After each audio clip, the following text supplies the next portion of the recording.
The Great Hall of the Galactic Concord was the largest room in the known galaxy. It floated in space above the neutral world of Vextera. Inside this hall, more than 200 species sat in their assigned seats. Some had wings, some had tentacles, some were made of light, some were made of metal.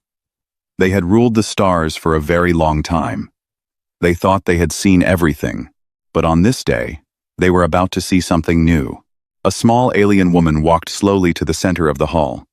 Her name was Liren. She was a Talisian. Her people lived on a wet blue world far from the heart of the galaxy. The Talisians had 4 arms and soft, smooth skin. They breathed through the sides of their necks. They were not strong. They were not rich. But they were a peaceful people who loved music and the open sea. Their songs could last for days. Their poems were older than most empires. Liren was very tired. Her eyes were red from crying. She had not slept in many days. She had traveled across half the galaxy to reach this hall. She held a small data crystal in her shaking hand. The crystal held the last hope of her people. She placed the crystal on the speaking stand. The room grew quiet.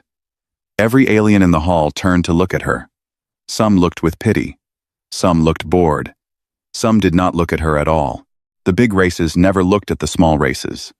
That was just how things worked in the galaxy. Liren took a deep breath and began to speak. "Honored members of the Concord," she said in a soft voice. "My world is dying. The Korvath have come to our system.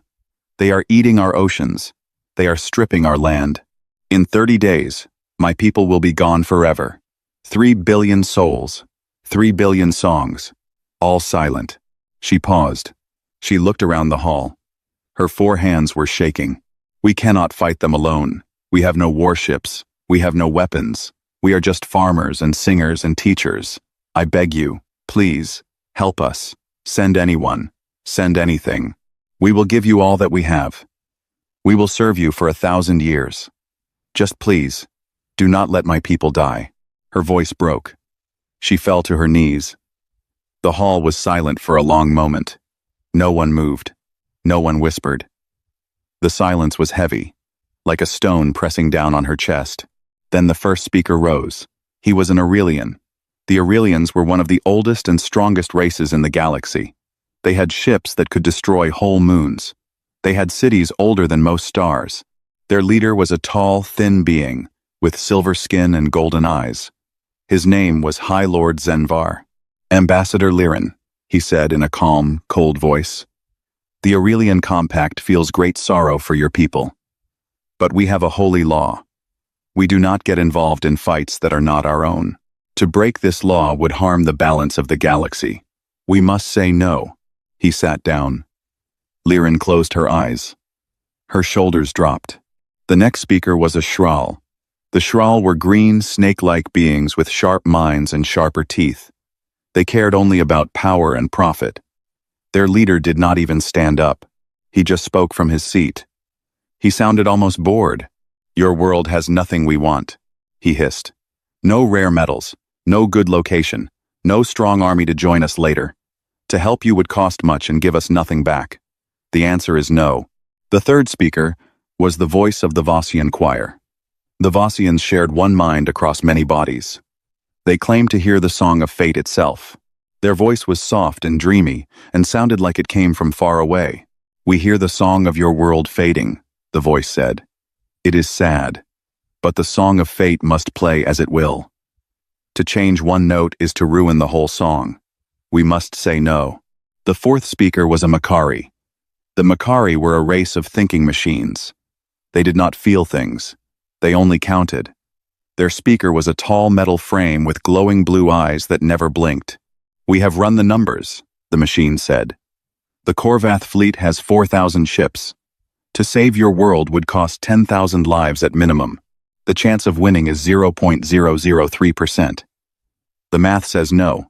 Therefore, we say no." One after another, the great races spoke. One after another, they refused. The Drellin said no. The Qual said no. The Hesari said no. The Marek said no. Even small races, hoping to please the big ones, said no. Some did not even give a reason. They just said no and looked away. Liren was still on her knees in the middle of the hall. She had stopped crying. She had stopped hoping. She just stared at the floor. She knew now that her people were going to die. She had failed them. Her children would never grow old. Her songs would die in the sea. The whole story of her people would just end, like a book closing in the middle of a sentence. She slowly began to stand up. She turned to walk away. Her 4 arms hung loose at her sides. Each step felt like she was carrying a mountain. She did not even feel her own body anymore. She was already a ghost. Then a voice called out from the back of the hall. "Wait." Liren stopped. She turned her head. A human stood up. Most of the aliens in the hall did not even know much about humans. Humans were new. They had only joined the Concord 90 years ago. They came from a small blue planet called Earth. They were soft and small and emotional. They cried for things that did not matter. They laughed at things that were not funny. They were not strong. They were not wise. They were not important.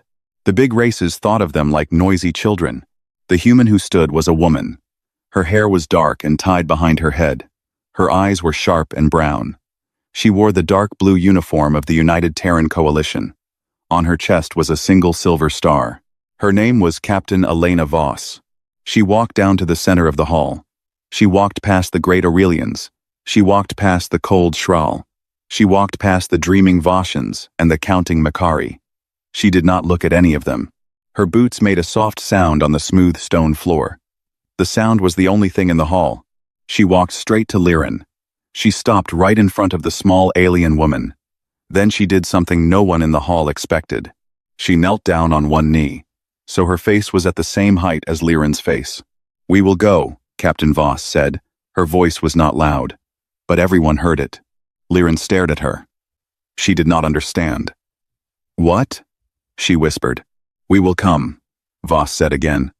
"Humanity will help your people." The hall exploded with noise. Aliens shouted. Some laughed. Some hissed. The High Lord of the Aurelians stood up at once. "Captain Voss," he said in a hard voice, "you speak madness.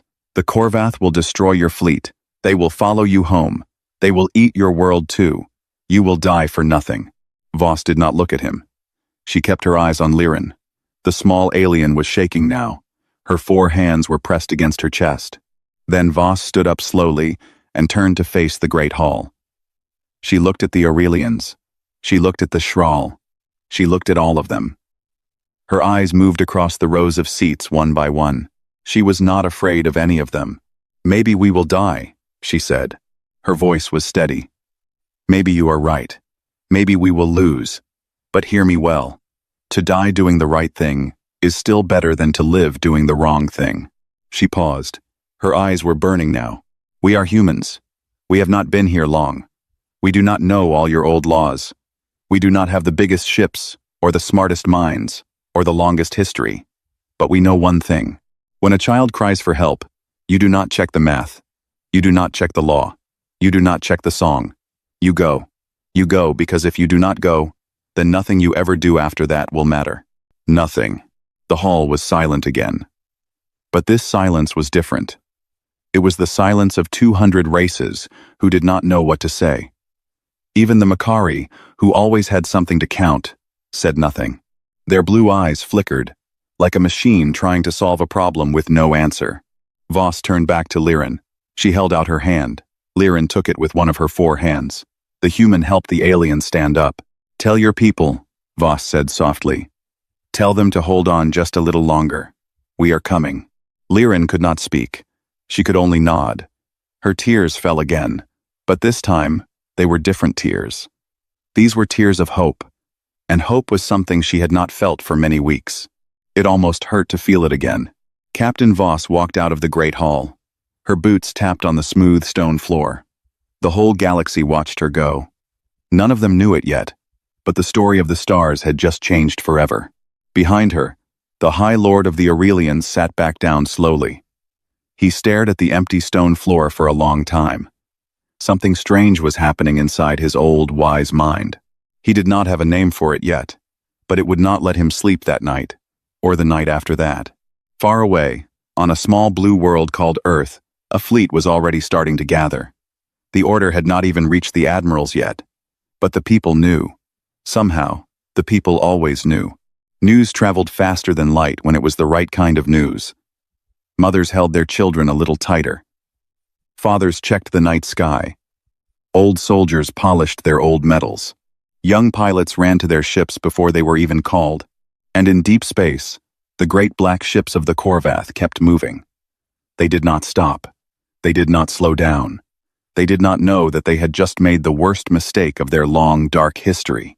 They did not know that one small human woman had knelt down in front of one small alien woman, and that this simple thing would soon shake the whole galaxy. But they would learn.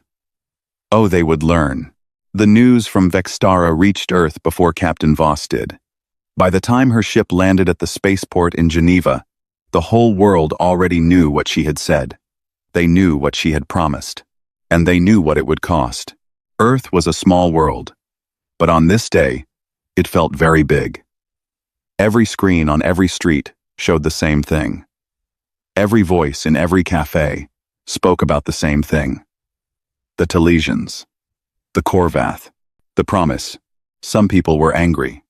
They said Voss had no right to speak for all of humanity. They said she had just signed Earth's death note. They said the Korvath would come for them next, and there would be no one to help. But many more people stood with her. They were not soldiers or politicians. They were old farmers in India who had never seen a star map. They were young students in Brazil who had never held a weapon. They were grandmothers in Kenya who could not even find Vextara on a chart. But they all said the same thing. We have to go. An old woman in Nairobi gave her whole life savings to the war fund. A reporter asked her why. She just smiled and said, "My grandson asked me if humans were good. I want him to know the answer." Children in Bangladesh painted pictures of Talesian children they had never met. They put the pictures on the sides of warships. A small boy who was only 7 years old painted a fish with 4 arms. He wrote at the bottom in shaky letters, "Do not be scared. We are coming." That ship would later be called the Antigone. In a small office in Geneva, Captain Elena Voss stood in front of Admiral Tomas Reyes. The admiral was an old man with white hair and tired eyes. He had fought in 3 wars. He had lost his son in the second one. He did not like new wars. But he listened to her now, without anger. "You know what you have done, Captain," he said quietly. "You have set the whole world on fire." "Yes, sir," Voss said. "I know. And you would do it again?" She did not even pause. "Yes, sir. I would." The admiral looked at her for a long moment. Then he stood up and walked to the window. He looked out at the city. Children were playing in a park below. The sun was warm on the green grass. "My son died on a colony world," he said. "He died trying to save people who were not his own. The brass said he was a fool. They said he wasted his life." He paused. "I never said that. Not once. Because if my son was a fool, then so was every good man who ever lived." He turned around. His old eyes were bright. "You have my fleet, Captain. Such as it is. The numbers were not good. Humanity could put together about 380 warships. The Korvath had 4,000. The math, as the Macarii had said, did not work. But humanity had something else. It had a young scientist named Dr. Yuki Tanaka. She was small and quiet and wore round glasses. She studied the minds of alien races. She had been studying the Korvath for many years, and she had found something strange. She stood in front of the War Council with a small data pad in her hands. She was nervous. Her voice was soft. But what she said changed everything. "The Korvath are a hive," she said. "They share one mind across all their ships. This makes them very fast. It makes them very smart. But it also makes them very predictable. They have never fought an enemy who breaks the rules. They have never fought an enemy who does the wrong thing on purpose." She looked up. Her eyes were calm now. "They have never fought humans." Admiral Reyes raised an eyebrow. "Explain." "Sir, in our history, we have always won wars by being the wrong shape. We are the smaller army that hides in the trees. We are the ship that should not be there. We are the soldier who keeps fighting after the battle is lost. The Korvath plan their fights perfectly. But you cannot plan against people who do not plan. She paused. They will be ready for an army. They will not be ready for us. Admiral Reyes was quiet for a long moment. Then he gave a small, hard smile. Tactical insanity, he said. That is what we will call it. While the war plans were being made, something else was happening. Something quiet. Something secret. All across the galaxy, in the great houses of the races who had said no, certain people were not sleeping well. An Aurelian engineer named Solvin, who worked deep in the shipyards, walked alone one night. He thought about the small alien woman on her knees in the Concord Hall. He thought about his own daughter. He thought about what it meant to be old and wise and silent. The next morning, a sealed message was sent to Earth. It was not signed, but inside the message was a perfect map of the Korvath shield system.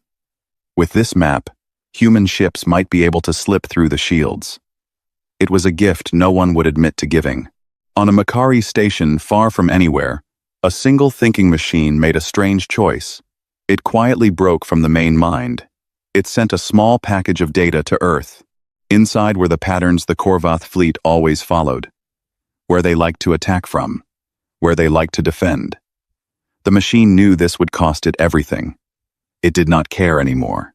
It had counted, and the answer had finally changed. Even one Vossian, a young singer with a soft voice, sent a message in dreams. The message said only this. The song is wrong. Sing a new one. None of these gifts were enough to win the war, but they were enough to give humanity a chance. A small chance.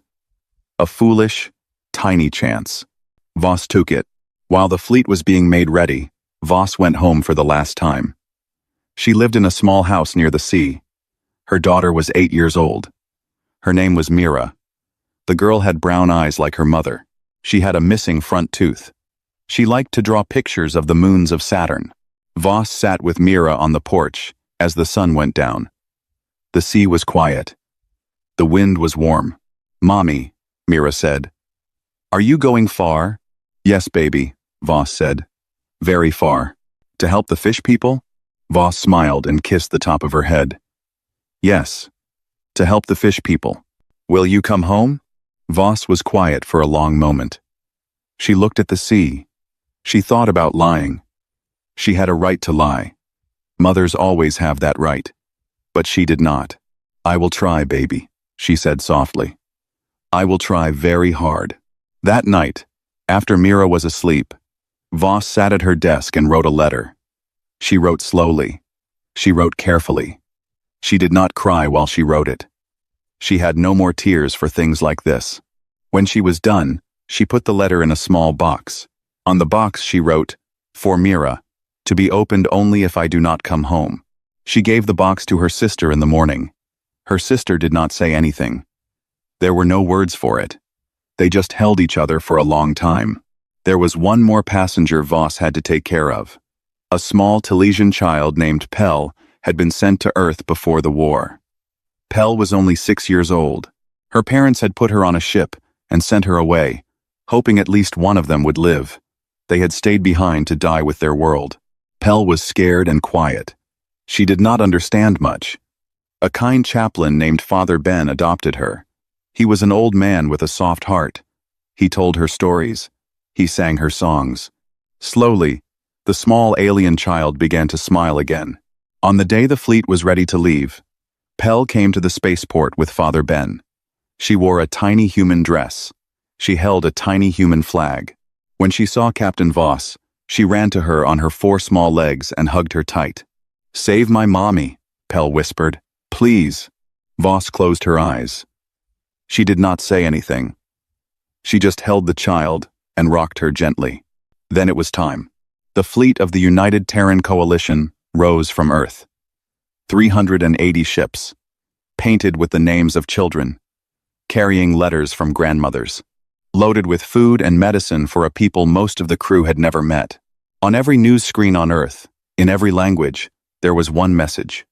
It was not from any president. It was not from any general. It came from the people themselves. It said, "Bring them home." The fleet jumped to faster than light. The stars stretched and turned to lines. And far away, in the deep dark, the Talesian Sea was already starting to boil. The human fleet came out of faster than light at the edge of the Talesian system. The first thing the crews saw was the sky. It was on fire. The Talesian sun was still there. The two small moons were still there. But everything else was wrong. The blue and green world that should have been peaceful was now wrapped in dark smoke. The oceans were boiling. Whole pieces of land were being lifted off the surface and pulled into space.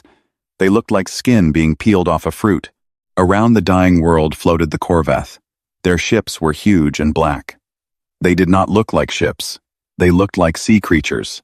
Long, twisting bodies, many mouths, many eyes. Each ship was bigger than a small city. They had tubes that reached down into the oceans and sucked up the water. They had drills that bit into the land like teeth. On the bridge of the Antigone, Captain Voss stood very still. She did not move for a long time. None of the bridge crew moved either. They had all seen pictures. They had all read the reports. But seeing it in person was different. Seeing it in person broke something inside them all. A young officer at the side of the bridge began to cry quietly. She did not even try to hide it. Voss did not say anything to her. There was nothing to say. Then Voss did something simple. She turned to her communications officer. Her name was Lieutenant Adaiza Okafor. She was a young woman from Lagos, who had joined the fleet only 2 years ago. "Open all channels," Voss said. "Every Korvath ship, every Talesian survivor, every human soldier in this fleet." "Yes, sir," Okafor said. Her hands moved fast. "Channels open." Voss took a breath. She looked at the burning world outside her window. She thought of the small Talesian child who had asked her to save her mother. She thought of her own daughter on Earth. She thought of all the people who would now hear her voice. "This is Captain Elena Voss," she said. "To the Korvath fleet. We see what you are doing. Stop. Leave this world. Go home. We give you this one chance." There was a long silence. Then a voice came back. It was not one voice. It was many voices speaking together. It sounded like wind in a deep cave. "Why?" the voice asked. "Why have you come?" "Because they asked," Voss said. "And no one else came." There was another silence. The Korvath were thinking. The hive mind was working. It was trying to understand the words. It could not. "This is a malfunction," the voice said at last. "You will be removed." Voss closed the channel. She turned to her bridge crew. Her voice was steady. "All ships," she said. "Attack pattern wolf. Break formation. Hit them everywhere at once. Do not wait for orders. Do not stay in lines. Be the wrong shape." Then she said the words that became famous later. "Make them sorry they ever heard our name." The human fleet did not charge in a straight line. It did not form a wall. It came apart like a nest of angry bees. 380 ships, all moving in different directions, all hitting different targets. The Korvath did not know what to do. Their hive mind was used to fighting armies that moved like one body. The humans moved like 1,000 small fires. Some ships went high. Some went low. Some flew right between the Korvath ships, so close that they could not be hit without hitting another Korvath ship. The first Korvath ship to die was a great black harvester. A small human frigate flew right into one of its open mouths and set off all its bombs at once. The harvester broke open like a rotten fruit. The second Korvath ship to die was hit by a human pilot named Diaz. He played loud music on his open channel as he flew. The Korvath did not understand the music. They only knew that this small human ship would not stop and would not run. He pulled them into a gravity well and blew up his own engines. He died, but he took 3 of their ships with him. The third Korvath ship was killed by a frigate captain named Sarah Patel. She played the music of an old Earthman named Beethoven over her open channels as she fought. She wanted the Korvath to hear it. She wanted them to know what kind of people they were killing. They never figured out why she did it. But for the rest of that war, when humans heard Beethoven, they thought of her. The battle was bloody. The battle was loud. The battle made no sense. And it worked. Then something happened that no one expected. Not Voss. Not the Korvath. Not even Dr. Tanaka, who had planned for many surprises. From the boiling sea of Tellus, ships began to rise. Small ships, old ships, ships that were never meant to fight. They were fishing boats. They were transport pods. They were science vessels. They had no weapons. They were full of Tellesian civilians. But they did not run. They flew up into the battle. They put themselves between the human ships and the Korvath weapons. They were the dying species, the soft ones with 4 arms, and they were using their own bodies as shields for the people who had come to save them. On the bridge of the Antigone, Lieutenant Okafor was the first to see it. She gasped out loud. "Captain," she whispered. "Look." Voss looked at the screen. She saw a small fishing boat fly between a human ship and a Korvath weapon. The boat exploded. The human ship lived. Voss saw it happen again, and again, and again. She did not cry. She had no tears left. But something in her chest broke open in a way that did not heal for the rest of her life. She picked up her communicator. Her voice was rough. "Tellesian ships," she said. "This is Voss. Stand down. We came to save you, not the other way around. Please, stand down." A small voice came back. It was an old Tellesian, a fisherman by his accent. He laughed softly through his tears. "You came for us, Captain," he said. "You came when no one else did. We will not let you die alone. We are with you. We are with you to the end." Voss put her face in her hands for one moment. Just one. Then she took a deep breath and lifted her head. "All ships," she said. "Push harder. We are not alone." The battle went on for hours. The Korvath kept coming. They were so many, too many. Human ships were dying. The Antigone took a hit on its left side. Fire ran down the long halls. Good people died screaming. Admiral Reyes was on his flagship, the Iron Sunday. He was old. He was tired. But he was still fighting. A Korvath dreadnought came at him from the side. He saw it coming. He could have run. He chose not to. He drove his ship right into the dreadnought's main reactor. The 2 ships died together in a flash of light. He went out the way his son had gone out, doing the right thing in the wrong fight. Captain Voss watched the Iron Sun die on her screen. She closed her eyes for 1 second. Then she opened them. "All ships," she said. "This is Voss. The Admiral is dead. Command falls to me. We do not stop. We do not run. We hold this sky." Hours passed. The battle did not end. It just kept burning. By the time night fell on what was left of the Tellesian world, the math had changed. The Korvath had lost 1,200 ships. 1,200. It was the biggest loss they had ever had in any war. Their hive mind was screaming. Something it had never felt before was now everywhere inside it. The thing was called doubt. But the Korvath still had 2,800 ships left. The humans had less than 190. The Tellesian fleet of fishing boats and transport pods was almost all gone. And the Korvath were calling for more ships from across the galaxy. Many more. The hive was angry now. The hive was going to bring everything it had. Voss stood on the broken bridge of the Antigone. The lights were red. Smoke was in the air. Her own arm was bleeding. She had not noticed it. She turned on her command log. She spoke softly into it. The words were not for her crew. They were not for command back home. They were just for herself. "We are not enough," she whispered. "But we are still here." She closed the log. Far across the galaxy, more ships were coming. Black ships, many of them. The Korvath reinforcements would be there in 2 days. But other ships were also moving. Quietly, carefully. Ships no one had asked to come. Ships that had not yet been ordered. Ships whose captains were starting, very slowly, to ask themselves a question they had never asked before. What kind of people are we, if we let humans die alone? Lieutenant Adaze Okafor was 26 years old. She had brown skin and short black hair. She was not a hero. She was not a leader. She was just a young woman who liked to play music in her free time and who missed her grandmother back home in Lagos. She had never broken a rule in her life. But on the second day of the battle, she broke a very big one. Captain Voss was sleeping. She had been awake for 3 days. Her body had finally just stopped working. The doctor on the Antigone had ordered her to rest for 4 hours. The doctor was a small woman, but she was scarier than any Korvath. Even Voss had listened. While Voss slept, Okafor sat at her station. The bridge was quiet. The ship was hurt but still moving.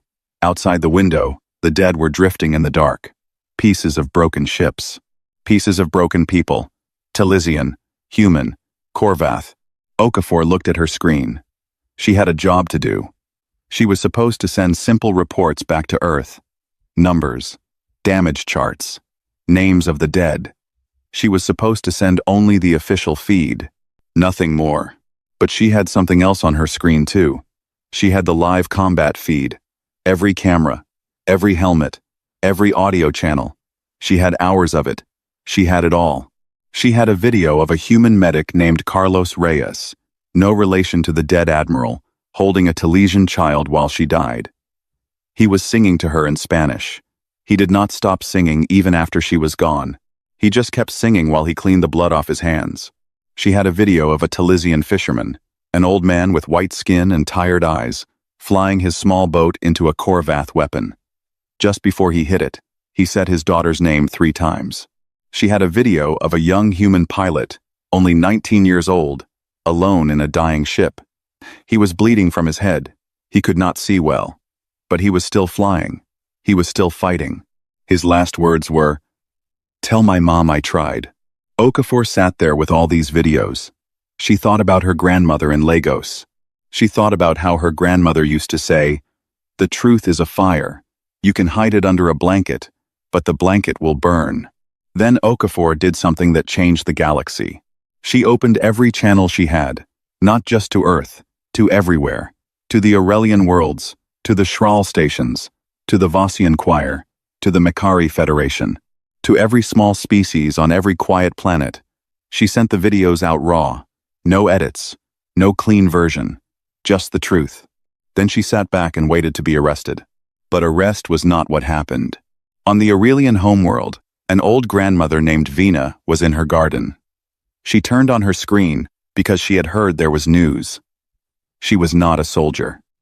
She was just an old woman who liked her flowers. She watched a video of a human medic singing to a dying alien child. Then she sat down on her garden bench and cried for an hour. When her son came home, she stood up and pointed at the screen. "You will go," she said. "You will take the family ship, and you will go right now. Or I will never speak to you again." Her son was a respected captain in the Aurelian fleet. He was supposed to follow the law. The law said, "Do not get involved." He looked at his mother. He looked at the screen. Then he went and got his uniform. All across the Aurelian worlds, the same thing was happening. People were watching the videos. People were getting angry. People were calling their leaders. People were standing in the streets. The High Lord Zenvar tried to give a speech to calm them down. Someone in the crowd threw a flower at him. Then another. Then another. He could not even finish his speech. By the end of the day, 3 Aurelian admirals had broken from their fleet without orders. They took their best ships, and they jumped to faster than light. They were going to Tellus. The High Lord could not stop them. He did not even try. On the Makari Federation, the thinking machines watched the videos too. The hive of machines tried to count what it was seeing. It tried to fit the videos into its math. The math kept breaking. The numbers kept going wrong. Then, a small machine, a low-rank thinker called Unit 72, did something strange. It sent a message to the whole network. "There is a variable we have not counted," it said. "It is the kindness of strangers. We did not put it in the math. We must put it in now, or we will never count anything correctly again." Many of the older machines were angry. They wanted to shut Unit 72 down, but hundreds of younger machines started speaking up too. They said the same thing. "The math is broken. We must change it." Within hours, the Makari Federation split. Half of it kept its old math. The other half, the new half, sent a great swarm of machine ships toward Tellus. They called themselves the Witnesses. They had a new rule. To witness is to act. On the Vossian world, a young singer named Isliel heard a new song. It was strange and rough and not pretty. It hurt her ears.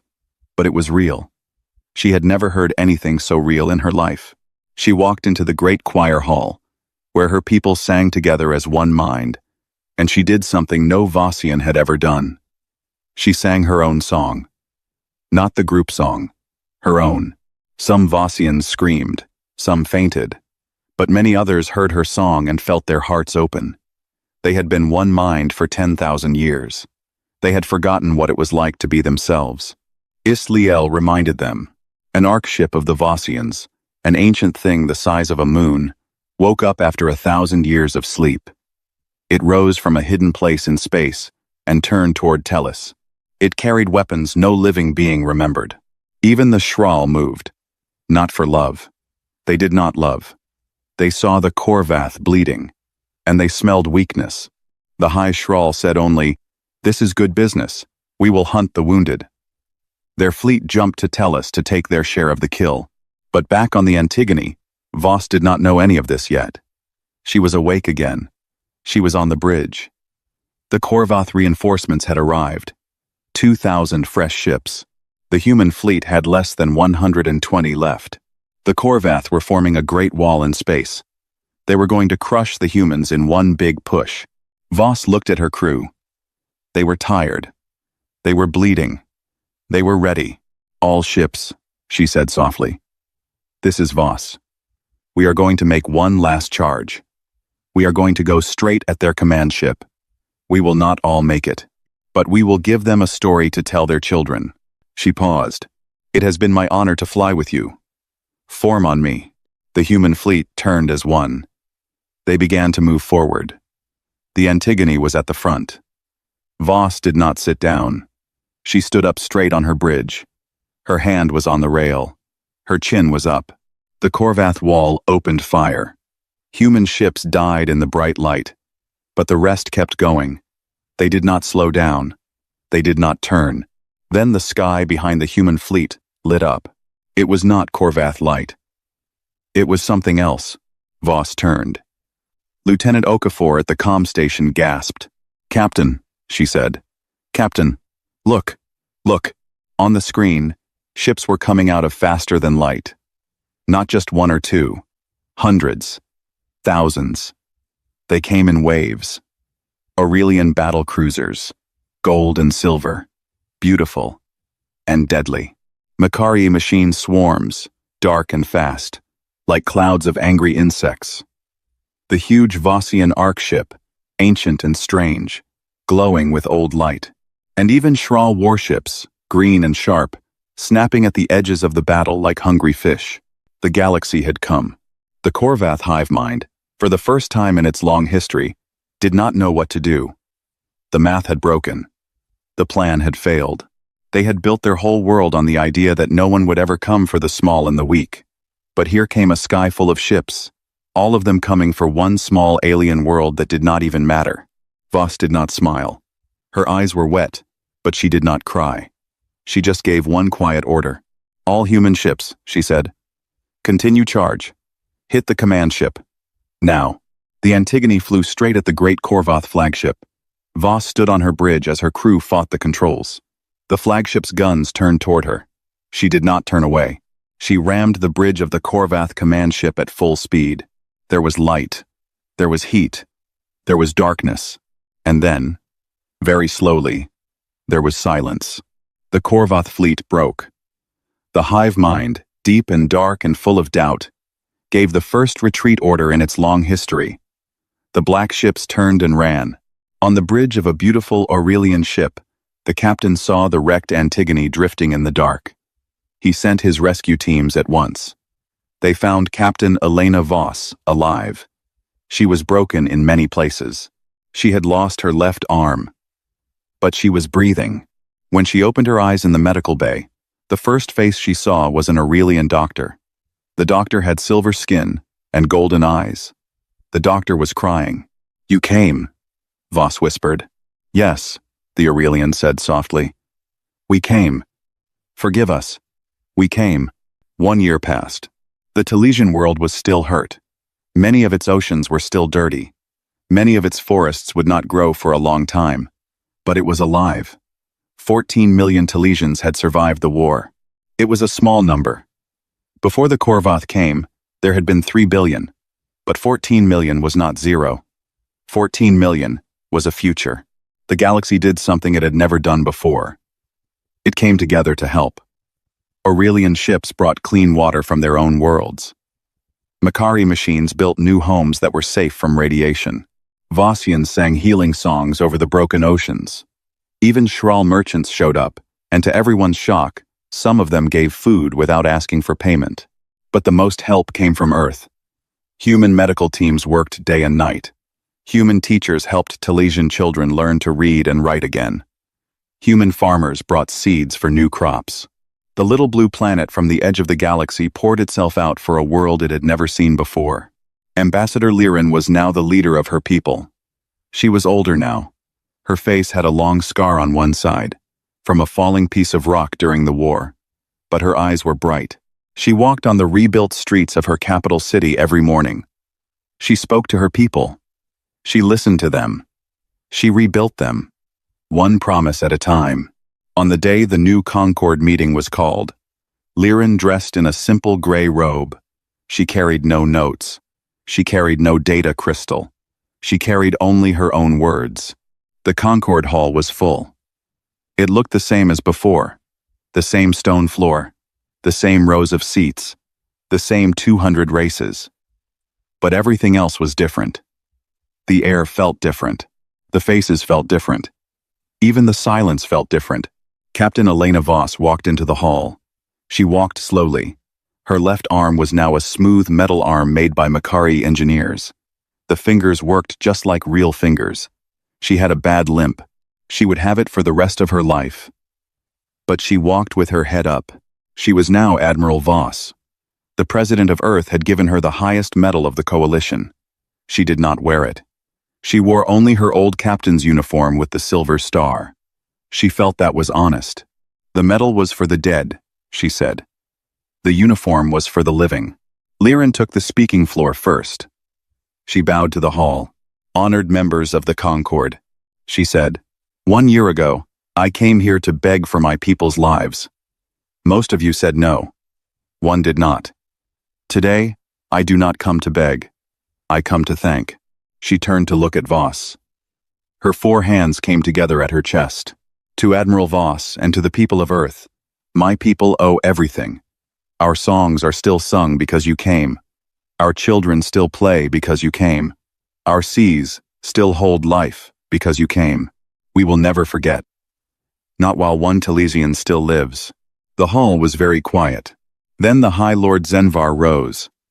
The old Aurelian looked very different now. He looked smaller. He looked humbler. He had aged 10 years in one.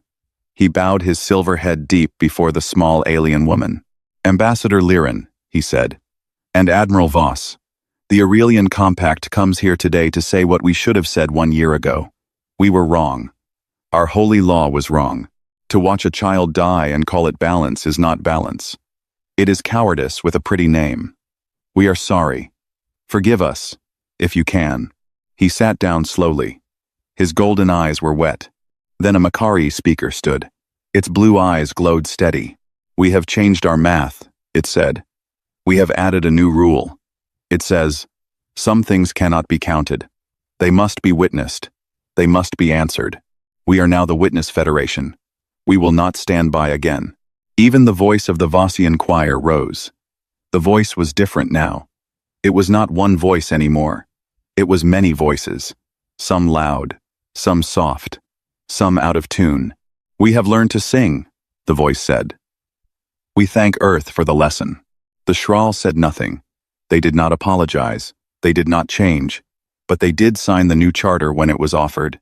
Their leader said only, good fighters are useful friends. That was all the Shral would ever give. But it was something. Then Voss took the floor. She did not have a long speech. She did not want one. She held a single piece of paper in her hand. She unfolded it slowly. It was old now. The edges were soft. Before I came back here, she said, I went home. I saw my daughter. She is 9 years old now. Her name is Mira. She paused. The hall was listening. Before I left for this war, I wrote her a letter. I told my sister to give it to her if I did not come back. I am here today. So the letter was not opened. My daughter does not know what is in it. She never will. That is good. Voss looked up at the great hall. But there is one part of the letter I want to say to all of you. I wrote, "My dear girl, the only thing I want for you in this whole big galaxy is that when someone cries for help, you go. Even if you are scared. Even if you are small. Even if everyone else stays home. You go. Because that is what people are for."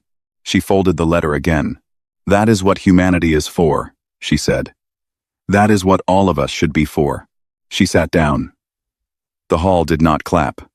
The hall did not cheer. The hall just sat in long, deep silence. Then, one by one, 200 races stood up. Not to vote. Not to argue. Just to stand. It was the first time in the history of the Concord that all members had stood at once for any reason. Later that day, the new charter was signed. It was called the Charter of Mutual Defense. Its rule was simple. Any race in danger could ask for help. Any race who wanted to could answer. No one was forced. No one was stopped. The choice was given back to the people themselves. 60 races signed it that month. By the end of the year, more than 100 had signed. The Korvath, who were still out there, still dark, still dangerous, watched all this from the shadows. They did not attack. Not yet.